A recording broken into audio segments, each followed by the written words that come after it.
मुझे नहीं लगता है कि माननीय अविनाश गहलोत जी ने कोई गलत बात कही है। मैं अगर राहुल गांधी होता और सामान्य बुद्धि संपन्न होता और मेरी दादी को विधानसभा में इतना सम्मान दिया जाता तो मैं कितना हर्षित होता, मैं इसकी कल्पना कर सकता हूँ। अपने हिंदू परिवारों में दादी परिवार की मलकिन होती है, दादाजी भी उससे डरते हैं। माँ बाप सब तो उसकी आदेश का पालन करते हैं। हम सब बड़े हुए हैं दादियों की कहानियाँ सुनकर के। हमारी परंपराएं, हमारी संस्कृति, हमारे परिवार में अगर दादियाँ नहीं होती तो हम भारतीय संस्कृति को छोड़ चुके होते। बड़े बड़े डॉक्टर जहाँ इलाज करने में फेल हो जाते थे, वहाँ दादी नीम का और लौंग का, इलायची का, अदरक का काढ़ा पिला करके बहुत सी बीमारियों को ठीक कर देती थी। तो दादी तो इस भारतीय समाज का, हिंदू समाज का और हमारे परिवारों का सबसे महत्वपूर्ण और सबसे प्रतिष्ठित पद है। अब एक्चुअली उन लोगों को प्रतिष्ठा की आदत नहीं रह गई, पचती नहीं है प्रतिष्ठा। प्रतिष्ठा को पचाना भी एक बड़ा मुश्किल काम होता है।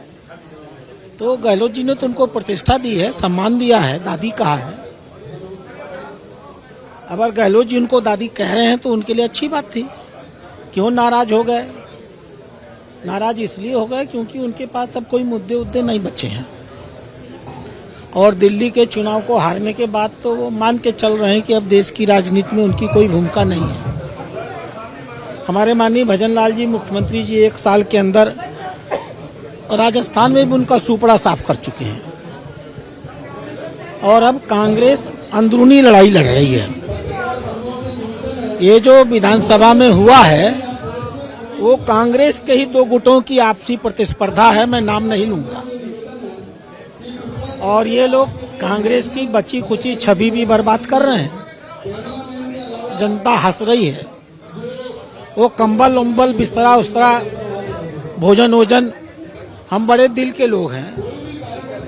वो दिनों दिन बैठेंगे तो माननीय मुख्यमंत्री उनको कंबल, भोजन, रजाई सब उपलब्ध कराएंगे और उनको सहयोग करेंगे। सर बड़ी बात आज ताजपुर जी का देखा वो ना कार्यकर्ता थोड़ी देर में जी मदन राठौर जी ने अपनी योग्यता सिद्ध की है।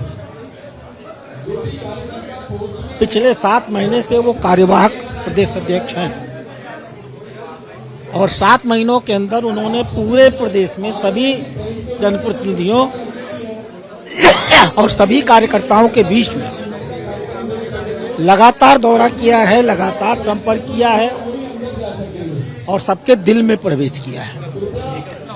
आज उसी का फल है कि उनके खिलाफ कोई नामांकन नहीं हुआ है। उनके नेतृत्व में भाजपा बहुत आगे जाएगी।